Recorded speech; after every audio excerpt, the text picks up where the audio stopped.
The second movie of the ongoing Kizumonogatari adaptation was just released on home video in Japan, which means that it is time to look at this one as well. I've already covered the first movie in a previous review, which I recommend checking out. Like the first review, there will be no rating attached to this review, as this is merely one fraction of a story that spans 3 films. With that said, I'm Banana Owns, and this is an Otaku Youth Anime Review.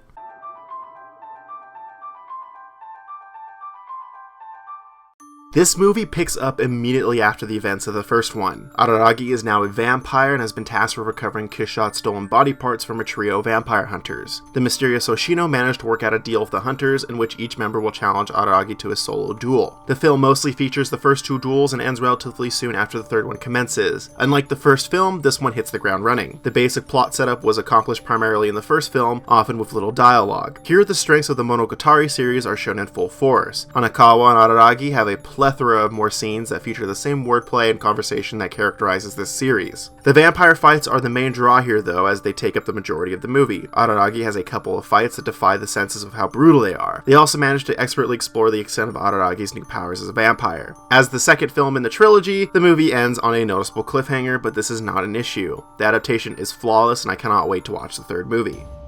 Nothing about the animation is different from the first movie. The Unreal animation quality is continued to be displayed here, albeit in a more interesting manner. The first movie, while gorgeous, lacked action scenes to showcase where Shaft is really capable of animating. The duels between Araragi and the vampire hunters are absolute masterpieces of animation. Between the showcase brutality, the fluid movement, and the overall direction, these scenes are the best showcase of animation that I have seen since the last movie. This movie could be watched solely for the animation alone. I really do not have anything to say about the sound design other than that it's great. The high quality voice acting that the series is known for is finally given a chance to shine in this movie. The sound design of the action scenes gives these scenes the necessary weight and impact as well. I also highly enjoyed the music used. It's perfectly shifted between the lighthearted and more intense tones.